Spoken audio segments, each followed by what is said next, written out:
В эфире выпуск новостей, в студии Валерия Наумова. Здравствуйте. Коротко о темах этого часа. Подготовка к паводковому и пожароопасному сезонам. В Якутске прошли учебно-тренировочные сборы спасателей. Матери России, подруги и союз молодых матерей. В Амге состоялась встреча главы района с делегатами съезда женщин республики. Киберспорт включен в программу игр народов Якутии. В селе Бердигистях начался первый улусный турнир по электронному спорту. Сегодня состоялось заседание оперативного штаба по охране лесов от пожаров, а также по вопросам подготовки к пожароопасному сезону текущего года. Повесткой дня стали западные районы республики. Это Мирнинский, Вилюйский, Сунтарский, Нюрбинский и Верхневилюйский районы. На текущий момент ведется организационно-практическая работа для совершенствования структуры лесопожарных формирований и приведения в готовность личного состава техники. Как было отмечено на совещании, в этом году большие средства предусмотрены на авиацию. На тушение будет привлечено 23 воздушных судна, на авиационный мониторинг – 27. Также активно ведется набор новых сотрудников. Сейчас на 564 новых вакансий набрано 334 человека. Всего этим летом планируется задействовать 1119 специалистов охраны лесов. В прошлом году эти районы сильно горели, только в одном Сунтарском районе больше 100 пожаров было.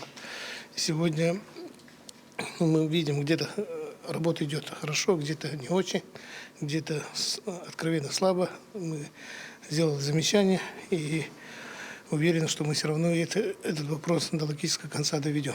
По привлечению бюджетных средств со стороны федералов добились, к сожалению, через такую трагичную картину, как 2021 года.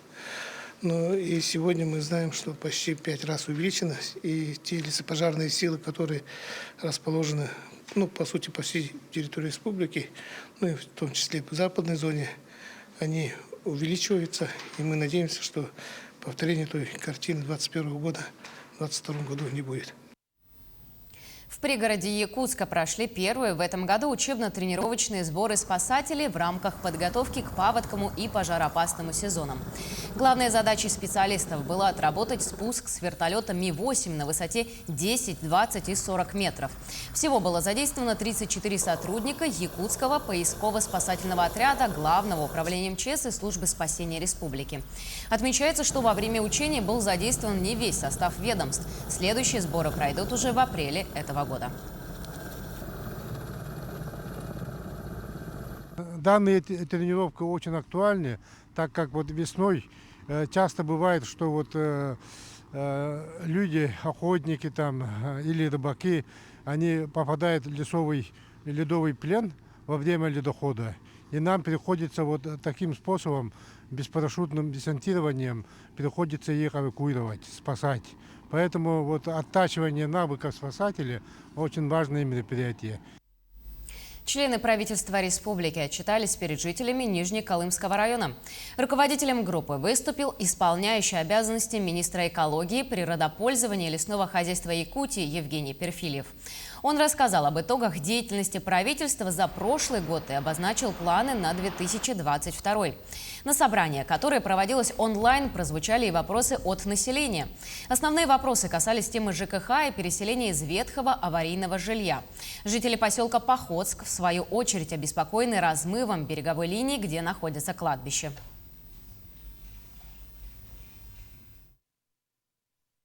Вода реки Колыма размывает его. Мы по этому вопросу тоже работаем с научно-техническим центром «Вектор» в городе Новосибирске. Специалисты летом должны приехать, обследовать участок, потому что есть подозрение на захоронение черной оспы в этом месте. Так отчет в общем прошел хорошо, позитивно. Все вроде остались довольны. Составили протокол. Вопросы, на которые не смогли ответить или которые требуют тщательной проработки, я как куратор уже Нижнеколымского района буду контролировать это ежеквартально. И думаю, к следующему году мы подойдем с хорошим исполнением. Также отчет правительства Якутии сегодня состоялся и перед жителями Мегино-Кангаласского улуса.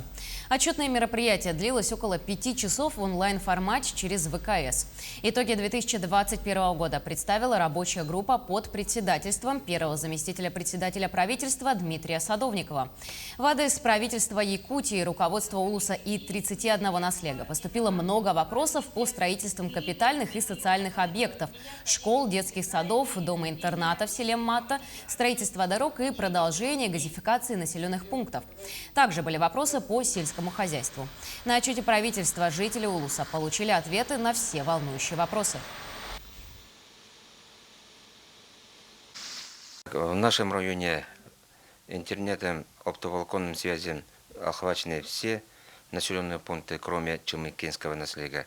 И будем ставить вопрос обеспечения оптоволоконной связью Чемыкинского наслега. Сотовым связям охвачены все населенные пункты. По качеству связей есть вопросы. И в основном есть вопросы по реконструкции и по ремонту электротехнических сетей. И по линии ЖКХ тоже строительство новых котельных, теплотрасс, подключение частных домов к центральному отоплению. Татинский район с рабочим визитом посетил председатель Государственного собрания Илтумен Алексей Еремеев и народные депутаты. Состоялась рабочая встреча с главами наслегов и депутатами Улусного совета по вопросу обсуждения проекта федерального закона об общих принципах организации местного самоуправления в единой системе публичной власти. Главы поселения высказали свою позицию и обменялись мнениями по этому вопросу. Также в рабочем порядке обсудили волнующие татинцев проблемы, такие как строительство плотин, земледелие, прием молока у населения, отлов и содержание бродячих собак и многое другое. Нам нужно будет после принятия федерального закона принимать республиканский закон. И в рамках этого, конечно же, к Государственному собранию, депутатам, как органу власти, который принимает закон, нужно встречаться с населением, с муниципалитетами, обсуждать данные изменения. Первое. И второе, конечно же, мы, как вы знаете, предусмотрели большой объем денег на отрасль сельского хозяйства в 2022 году. Как этот механизм у нас идет, как это финансирование сказывается непосредственно на территории Татинского улуса, мы должны узнать в течение этих 2 дней нашей командировки. Интересное и важное предложение внесено Алекминским советом охотников относительно сроков охоты в Министерстве экологии. Первое – это охоту на гуся ввести с 1 по 10 мая. Второе – ввиду малочисленности турпанов перенести сроки охоты на них с июня по май, с 21 по 24 в срок охоты на водоплавающую и нырковую утку. И третье – это полный запрет на добычу боровой дичи в весенний период сроком на 5 лет. Достаточно суровое решение принято на основании мониторинга, который показывает, что дичи становится все меньше. Сегодня в Амге состоялась встреча главы района Николая Архипова с делегатами 14 и 15 съезда женщин республики. Со 2 по 5 марта в городе Якутске на онлайн-площадке будет проведен съезд женщин Якутии. На мероприятии из Амгинского района будут выступать 10 делегатов по разным дискуссионным площадкам. В Амге активно работают такие общественные организации, как «Матери России», «Подруги», «Союз молодых матерей» и «Женские комитеты». На встрече с главой района женщины и общественники обсудили проблемные вопросы и внесли свои предложения. А делегаты 15-го съезда, в свою очередь, готовятся к активному участию во благо развития своего района и республики. Потом я сама сейчас работаю в отрасли культуры, как бы директор ДШИ, поэтому я буду ставить вопросы строительства музея нашего, да, ремонт библиотеки нашей обязательно. Потом, ДШИ капитальный ремонт поддержали, нам дали, да, в национальном проекте. Поэтому я те вопросы, которые, где будет что касаться, если что-то касается, можно там протолкнуть что-то, естественно, я буду ставить, да. На секцию я пойду национальная культура, это по культуре.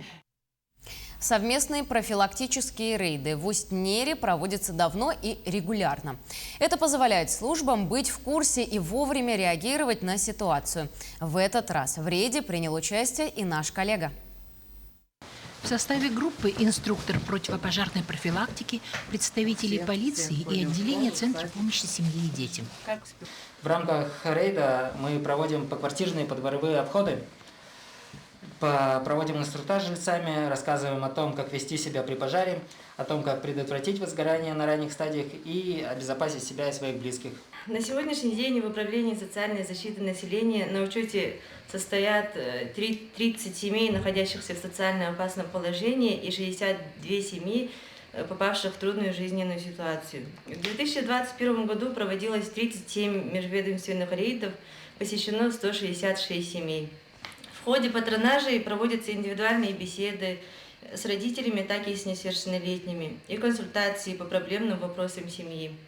Данная семья поставлена на учет в Центр помощи семье и детям в декабре прошлого года. Семьи в социально опасном положении находятся на постоянном контроле и посещаются ежемесячно. Хозяйка квартиры, мать-одиночка Людмила Хейникайнен, получила эту квартиру в 2014 году. 3 детей. Жалуются на бытовые условия. В квартире холодно, ветхая электропроводка, проблемы с водоснабжением. Если на первом этаже кто-нибудь включает, у меня вообще капелька течет.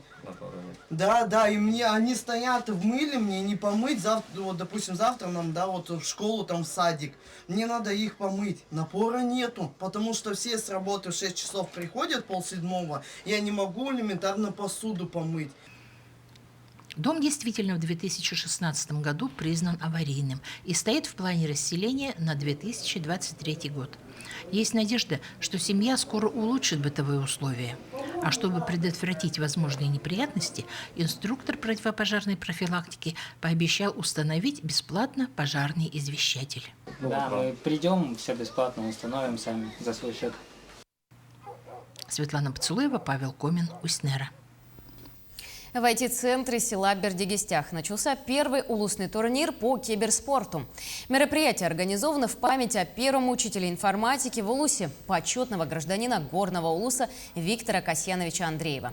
Соревнования проходят по 4 направлениям. Всего на участие поступило свыше 100 заявок. Киберспорт включен в программу спортивных игр народов Якутии, поэтому данный турнир рассматривается для киберспортсменов Горного Улуса подготовительным этапом. По результатам отберут сильнейших игроков и создадут федерацию по киберспорту.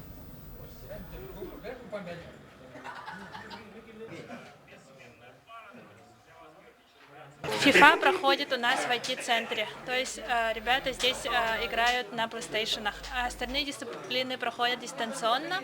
Counter-Strike и Dota на компьютерах играют. А если у кого-то нет компьютера, он может с командой тут собраться и пройти соревнования здесь.